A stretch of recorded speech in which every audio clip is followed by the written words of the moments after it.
Hello बच्चों, तो कैसी चल रही है सभी की पढ़ाई। डेली क्लास में हम लोग आप लोगों की हाजिर हैं और हर रोज़ रात को 8 बजे हमारी क्लास अवेलेबल होती है सीबीएसई क्लास 10th के लिए। आज की क्लास के अंदर बच्चों हम लोग क्वाड्रेटिक इक्वेशंस एक्सरसाइज 4.3 के क्वेश्चन नंबर 8 और क्वेश्चन नंबर 9 को डिस्कस करने वाले हैं। दोनों ही बहुत ज़्यादा इंपॉर्टेंट क्वेश्चन हैं, बहुत ध्यान से मन लगा के समझना।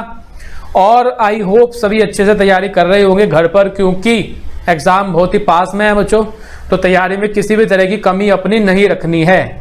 ठीक है, धीरे धीरे अभी आने वाले टाइम पर बहुत सारा मटेरियल आप लोगों को प्रोवाइड होता रहेगा मैथ्स से रिलेटेड। मैथ्स का हमारा चैनल है, टेलीग्राम चैनल जिन्होंने नहीं ज्वाइन किया वहाँ पे ज्वाइन कर ले, क्योंकि वही हमारे पास एक सोर्स है जहाँ पे हम लोग मटेरियल प्रोवाइड करा सकते हैं बच्चों आप लोगों को।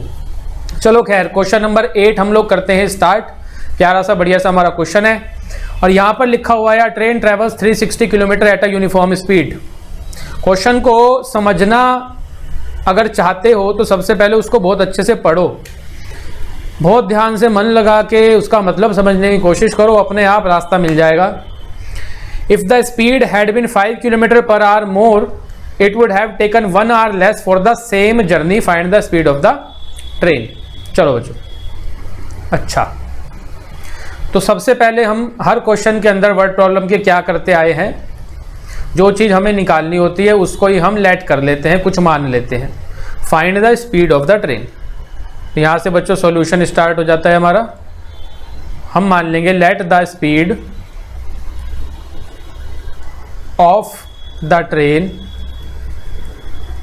B x kilometre per hour. Sir आपने speed x kilometre per hour ही क्यों ली? क्योंकि यहाँ पर देखो स्पीड इन्होंने ऑटोमेटिकली किलोमीटर पर आवर में हमें पहले से ही दी हुई है, इसलिए हम स्पीड की यूनिट किलोमीटर पर आवर ही बच्चों यहाँ पर लेकर के चल रहे हैं। हमारा आंसर भी उसी में ही आएगा। अब यहाँ पर ये जो ट्रेन है ये कितना डिस्टेंस ट्रेवल करती है, ध्यान से देखो 360 किलोमीटर का। तो डिस्टेंस जो हमारी ट्रेन को ट्रेवल करना है वो है 360 किलोमीटर का। ठीक है, अब बच्चों कॉमन सी बात है, अगर डिस्टेंस 360 किलोमीटर का है और स्पीड x किलोमीटर की है तो फिर टाइम कितना लगेगा? टाइम तो होता है distance upon speed, isn't it? तो इसका मतलब जो टाइम लगेगा, टाइम 1 इसको बोल देते हैं। डिस्टेंस है हमारा 360, तो 360 अपॉन स्पीड कितनी मान के चले हैं x। ये हो गई एक बात, सही है।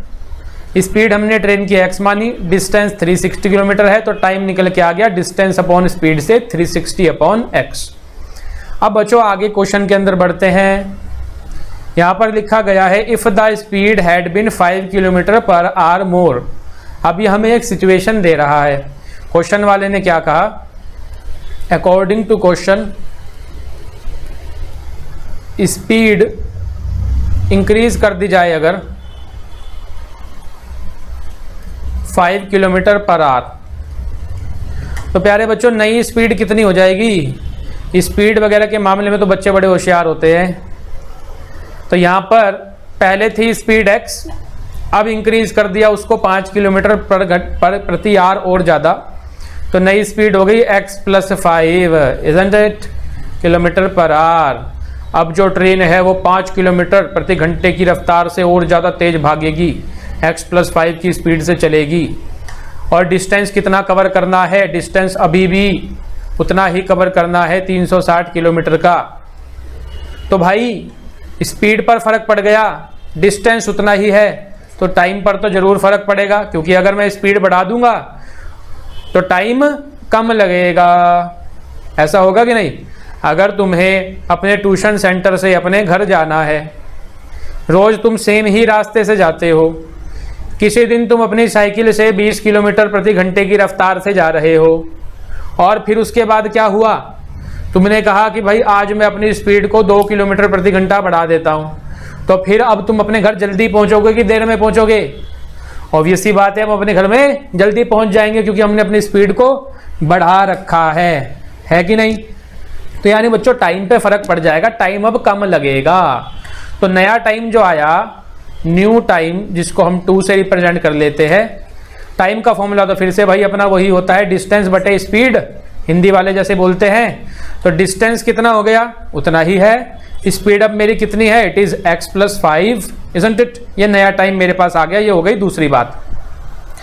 अब बच्चों अभी हमने डिस्कस किया, अगर मैं स्पीड को बढ़ा रहा हूं तो मुझे घर पहुंचने में कम टाइम लग रहा है, ठीक है। तो क्वेश्चन वाले ने हमें बताया है, ध्यान से पढ़ो क्वेश्चन के अंदर, it would have taken 1 hour less, 1 घंटा कम लग रहा है हमें स्पीड बढ़ाने पर। यानी कि मैं कह सकता हूं पुराने टाइम में और नए टाइम में 1 घंटे का फर्क पड़ेगा। अब मैं 1 घंटे जल्दी पहुंच जाऊंगा, ऐसा होगा कि नहीं होगा।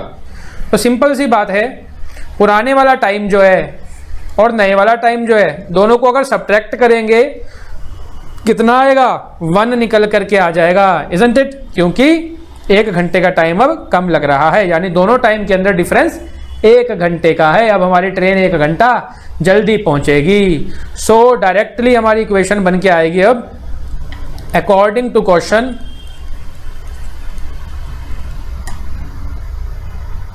टाइम 1 में से अगर टाइम 2 को सब्ट्रैक्ट कर दें तो इक्वल टू 1 आ जाएगा। टाइम 1 कितना है, जब स्पीड कम थी तो टाइम लगता था 360/x, थोड़ा ज़्यादा टाइम लगता था। अब स्पीड हो गई टाइम 2, यानी कि 360/x + 5, स्पीड 5 km/h बढ़ गई। अब टाइम कम लग रहा है, दोनों टाइम को डिफरेंस हम निकालें तो 1 घंटे का फर्क बच्चों पड़ जाएगा।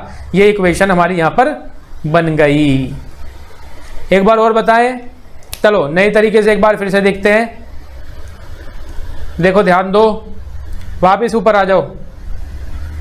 जिसको नहीं समझ आया उसके लिए शॉर्ट क्रिस्पी तरीका, जो चीज निकालनी है उसको x ले लो, ये ले लिया x। स्पीड निकालनी है तो स्पीड को हमने x मान लिया। डिस्टेंस कितना कवर करना है, 360 किलोमीटर का। तो भाई सिंपल सी बात है, डिस्टेंस अगर 360 किलोमीटर है, स्पीड x है, तो टाइम कितना आ जाएगा, डिस्टेंस अपॉन स्पीड से 360/x आ जाएगा। उसके बाद क्वेश्चन वाले ने हमें एक सिचुएशन दे दी, उसने कहा अच्छा चलो कोई बात नहीं, ये तो टाइम तुमने निकाल दिया, अब एक नए तरीके से टाइम निकालो। किस तरीके से, कि अगर मैं स्पीड को 5 किलोमीटर प्रति घंटे बढ़ा दूं तो कितना टाइम लगेगा। तो ठीक है भाई, कोई दिक्कत नहीं है, नई स्पीड हमने कर दी, x + 5 बढ़ा दिया, डिस्टेंस अभी भी उतना ही है, तो नया टाइम, न्यू टाइम कितना आ गया, 360/x + 5। अब 2 टाइम हमारे पास हो गए, एक तो वो पहले वाला जब स्पीड x थी, और एक ये नए वाला जब स्पीड x + 5 हो गई। फिर क्वेश्चन में उसने हमें बात कही कि अगर तुम स्पीड को बढ़ाओगे तो 1 घंटा कम लगेगा अब तुम्हें घर तक पहुंचने में, ठीक है। तो यानी पुराने टाइम में से जब नए टाइम को सब्ट्रैक्ट करेंगे 1 घंटे का बच्चों फर्क पड़ जाएगा। इसलिए मैंने क्या किया, 360/x में से 360/x + 5 को सब्ट्रैक्ट करके इक्वल्स टू 1 रख दिया। यहाँ पर मेरी इक्वेशन तैयार हो गई। बस क्वेश्चन में जो कुछ था यहीं तक था, आगे तो कैलकुलेशन है, ये सही बननी चाहिए। अब इसको फटाफट से हम लोग सॉल्व करते हैं और x की वैल्यू को निकाल लेते हैं। तो यहाँ पर एलसीएम लिया हमने, एलसीएम आया x × x + 5, ऊपर बन जाएगा बच्चों। कैसे लेते हो एलसीएम, डिनोमिनेटर जो आया यहाँ पर इस x से, इस x × x + 5 को इस x से डिवाइड करेंगे तो x से x तो कट जाएगा, बचेगा x + 5। तो यानी 360 की मल्टीप्लाई x + 5 में हमारे हो जाएगी। फिर ये माइनस का साइन, फिर बच्चों सेम प्रोसेस यहाँ लगाओ, x × x + 5 को x + 5 से डिवाइड करो तो x + 5 से x + 5 तो कट जाएगा, बचेगा केवल x। इस x की मल्टीप्लाई ऊपर 360 में होगी तो 360x ये हमारे पास आ गया, इक्वल्स टू 1 है जी, ठीक है। तो ये बन गया 360x, 360 की 5 में मल्टीप्लाई करेंगे तो प्लस का 1800, फिर माइनस का 360x is equals to x² + 5x। Sir ये कहाँ से ले आए आप x² + 5x, तो देखो भाई ये x² और प्लस 5x नहीं आएगा जब इसको सॉल्व करोगे, फिर इसको मैं उधर ले गया 1 के पास तो ये यहाँ पर आ गया, ठीक है। देखो प्लस 360x से माइनस 360x कैंसिल हुआ तो एक क्वाड्रेटिक इक्वेशन आ गई, x² + 5x minus 1800 is equals to 0 बच्चों। अब इस क्वाड्रेटिक इक्वेशन को हम फटाफट से स्प्लिट कर लेंगे और अपने आंसर हमें मिल जाएंगे। तो हमें 2 नंबर ऐसे चाहिए जिनको मल्टीप्लाई करके 1800 आता हो, और माइनस करके 5 आता हो। स्प्लिटिंग द मिडिल टर्म का मेथड हम लोग यहाँ पर यूज़ कर रहे हैं। तो बच्चों सिंपल है, एलसीएम लो 1800 का, तब ये दो नंबर निकलेंगे। तो 2 9 जा 18, 450, 225, 5 3 से चला लो, फिर 3 से चलाओ और 2 5 आ गए हमारे पास। ठीक है, 5 5 जा और 5 1 जा। अब यहाँ से निकालें तो 5 इंटू 2 10, 10 इंटू 2 20, 20 इंटू 2 40, एक नंबर 40 निकाल लेता हूँ। और दूसरा 3 इंटू 3 और इंटू 5 इन फैक्टर्स से, 3 इंटू 3 9, 9 5 जब 45। तो बच्चों हम लोगों को तो इंस्टेंटली दिख जाते हैं क्योंकि हम लोग इसकी प्रैक्टिस में हैं, बहुत समय से पढ़ा रहे हैं इस चीज़ को। तुम लोग यहाँ से ऐसे करके निकालना जैसे अभी बताया। अब मैंने तो डायरेक्ट निकालिए, 40 45 मुझे दिख रहा था यही वाले बनेंगे। देखो बच्चों अगर 40 45 की मल्टीप्लाई करोगे तो नो डाउट 1800 आएगा ही, और माइनस करने पे 5 भी आ जाएगा। अब यहाँ पर ना कोई बच्चा ऐसे निकाल सकता है, वो कहे सर मैं तो 2 इंटू 2 करूँगा, 4 लिखूँगा और फिर आगे नीचे के जो है उन सब की अलग मल्टीप्लाई करूँगा। 2 इंटू 3 6, 6 3 जा 18 और 18 इंटू 5, 18 इंटू 5 कितना होता है 90 और फिर 90 इंटू 5 450। मैं तो ऐसे करूँगा 450 और 4 ये दो नंबर लूँगा। तो भाई ये दो नंबर से इक्वेशन सेटिस्फाई कहाँ होगी? इन दोनों को मल्टीप्लाई करने पे 1800 तो आ जाएगा, लेकिन क्या इनको माइनस करने पे 5 आएगा क्या? बिल्कुल भी नहीं आएगा। इसलिए मैं ये नंबर यहाँ पर नहीं ले सकता। तो फिर हम कुछ और ढूंढना शुरू करेंगे। तो जैसे मैंने ऐसे ढूंढते ढूंढते ढूंढते यहाँ पर मैं दो नंबर निकाल के लाया यहीं से 40 और 45, वो इसको सेटिस्फाई कर रहे हैं, इसलिए हम लोग यहाँ पर इन्हीं को यूज़ करने वाले हैं बच्चों। तो ये मेथड जो होता है ये स्प्लिटिंग द मिडिल टर्म का मेथड है, फैक्टराइजेशन का मेथड है। इसके लिए सेपरेट वीडियो एक बनी हुई है, उसको सभी जाके वॉच करें। और इस चैप्टर के स्टार्टिंग की वीडियोस में भी मैंने बताया हुआ है। ये बच्चों आना बहुत ज़रूरी है, मैं बार बार कह रहा हूँ, क्योंकि इसकी ज़रूरत हर वर्ड प्रॉब्लम में लगभग सभी को पड़ती रहेगी। तो यहाँ पर बच्चों एक्स स्क्वायर प्लस 5 स्प्लिट हो गया 45 माइनस 40 में, फिर ये बाहर लग गया x minus 1800 is equals to 0। तो ये x square plus 45x minus 40x minus 1800 is equals to 0, ये हमारे पास आ गया। पेयर हमने यहाँ से फटाफट से बनाए, x कॉमन आया, अंदर बचता है x प्लस 45, यहाँ पर माइनस का 40 कॉमन आ गया, बचा x प्लस 45। तो x प्लस 45 एक ब्रैकेट तो ये आया, और दूसरा हमारे पास फैक्टर आया x minus 40 is equals to 0।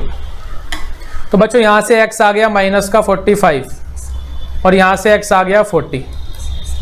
अब बच्चों यहाँ पर एक चीज़ का आप लोगों को ध्यान रखना है, दो आंसर आए तो क्या दोनों आंसर होंगे इस क्वेश्चन के? याद करो हमने ऊपर x किसको माना था? हमने x माना था स्पीड को, इजंट इट? स्पीड को x माना था। तो कभी तुमने ऐसा सुना है कि स्पीड माइनस में है कि भाई वो मोटरसाइकिल जा रही थी माइनस 10 किलोमीटर प्रति घंटे की रफ्तार से? ऐसा सुना है? कभी भी नहीं होता ऐसा। तो स्पीड हमारी नेगेटिव में नहीं होती बच्चों, स्पीड हमेशा हम पॉजिटिव में ही निकालते हैं। तो इसलिए बच्चों ये वाला आंसर तो निगलेक्ट हो जाएगा। क्या लिख देंगे इसके नीचे कि speed can not B negative. तो यानी कि फाइनल आंसर क्या देंगे? Therefore speed of train, train की रफ्तार क्या है? 40 किलोमीटर प्रति घंटा। ये हमारा इसका बच्चों आंसर हो जाएगा। आई होप सभी को बात क्लियर हो गई होगी। इस क्वेश्चन की अच्छे से प्रैक्टिस कर लेना, बड़ा ही इंपॉर्टेंट क्वेश्चन है। और देखो जरा यहाँ थोड़ी मजाक की बात कर लेते हैं। 40 किलोमीटर प्रति घंटे की रफ्तार से ट्रेन चल रही है, बताओ भाई पैसेंजर ट्रेन है, कब पहुँचाएगी? इससे तेज तो आजकल बाइक भागती हैं। खैर चलते हैं नेक्स्ट क्वेश्चन की तरफ। अगला क्वेश्चन है हमारा क्वेश्चन नंबर 9th में बच्चों हमें कह रहा है 2 water taps together can fill a tank in 9 whole 3/8 hours. The tap of larger diameter takes 10 hours less than the smaller one to fill the tank separately. Find the time in which each tap can separately fill the tank. Her question की तरह ही जो चीज़ हमें निकालनी होती है उसको हम कुछ एज्यूम कर लेंगे। तो यहाँ पर हमें निकालना है find the time in which each tap can separately fill the tank. यहाँ से सॉल्यूशन बच्चों शुरू हो जाता है। तो हमने मान लिया let smaller tap fill the full portion of the tank alone in x hours. Now larger tap के बारे में बात करें। larger tap fill the full portion अकेले ही of the tank alone in, ये देखो ये वाली लाइन पर ध्यान दो, the tap of larger diameter takes 10 hours less than the smaller one. जितना स्मॉल वाला टैंक टाइम लेगा उससे 10 घंटे कम लेगा लार्जर वाला।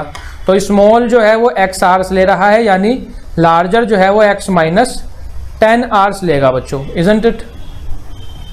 ये दो चीज हमने मान ली। अब यहाँ पर सबसे पहले एक एक घंटे का हिसाब इनका हम लोग निकाल लेते हैं। तो smaller tap fill the full portion of the tank in x hours, x घंटों में तो फुल पोर्शन को भर देता है smaller tap. So therefore portion filled by smaller tap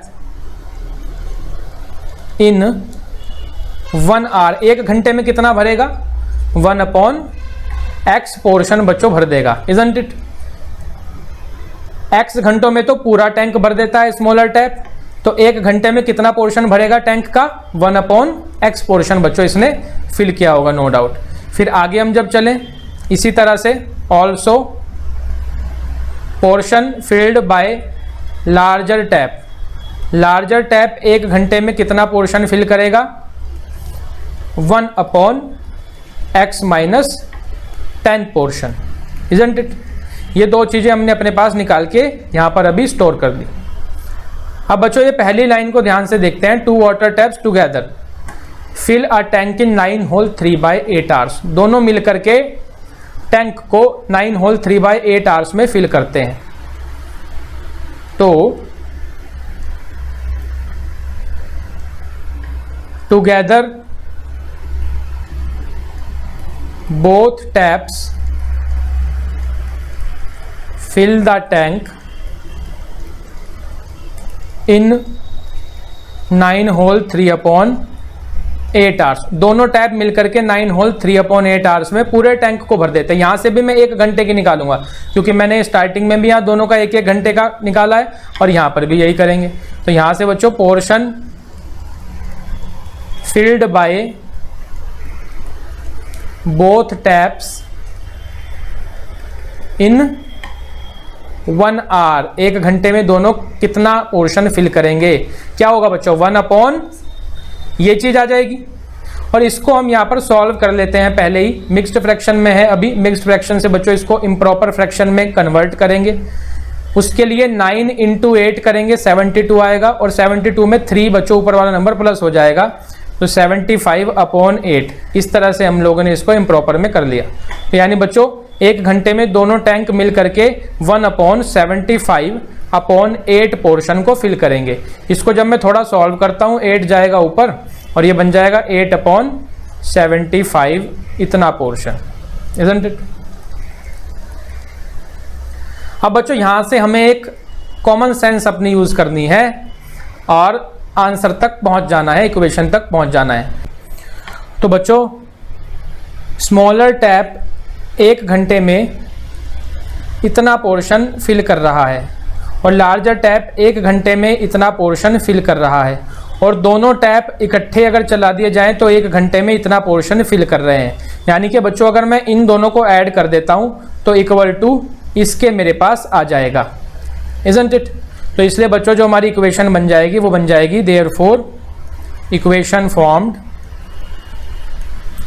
is equals to 1/x plus 1/x minus 10 is equals to 8/75। ये यहाँ पर हमारी इक्वेशन बन गई। अब बच्चों हमें इसको सॉल्व करना है और अपने आंसर तक पहुँच जाना है।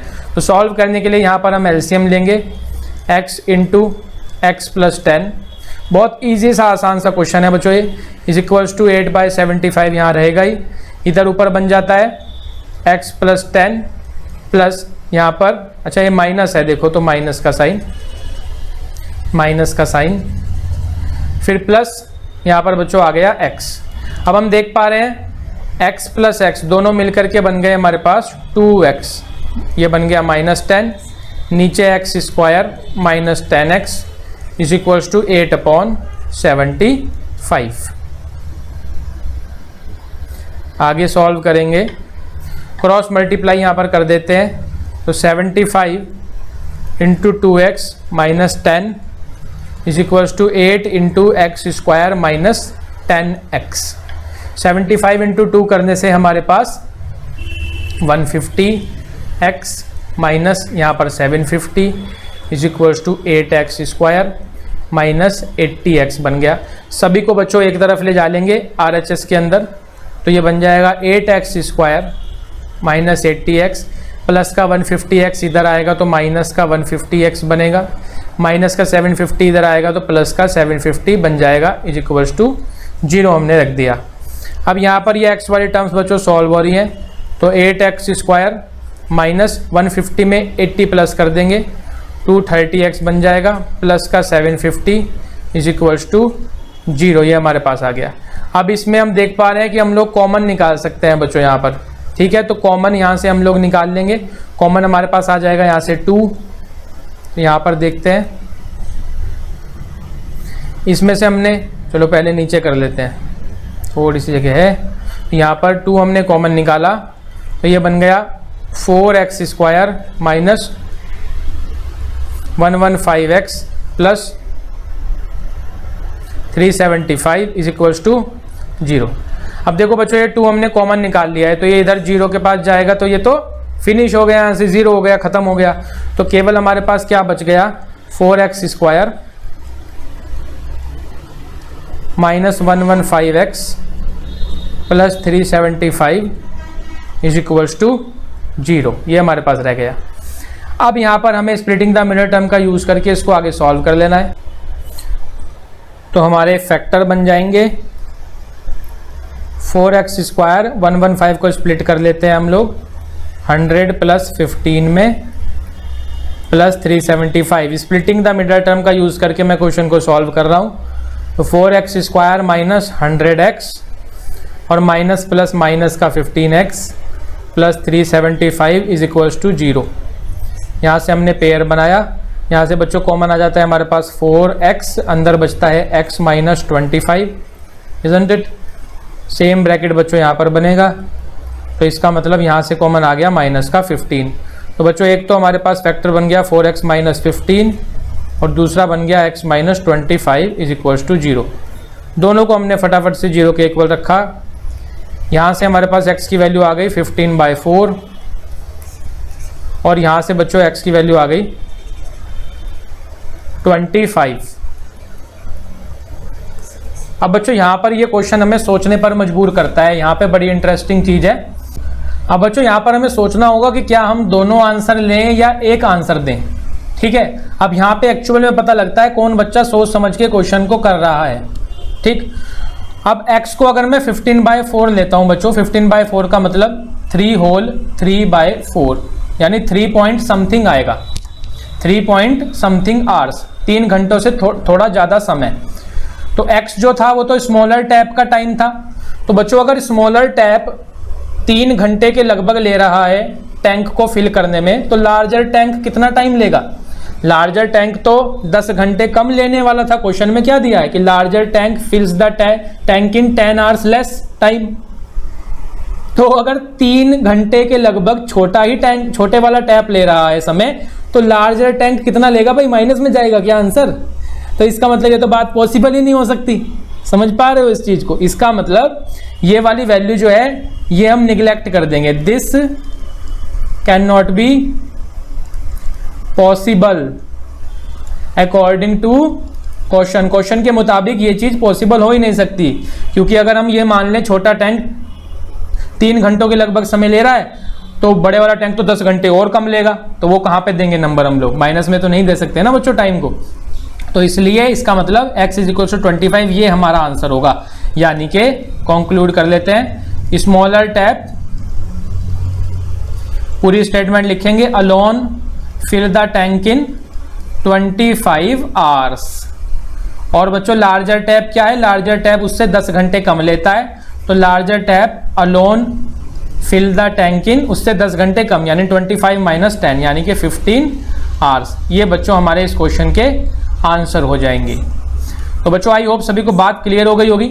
तो आज के पार्ट के लिए हम लोग इतना ही रखने वाले हैं। सभी जम करके मेहनत करते रहें, बढ़िया से अपनी तैयारी रखें और मिलते हैं नेक्स्ट क्लास के अंदर कल रात को 8 बजे।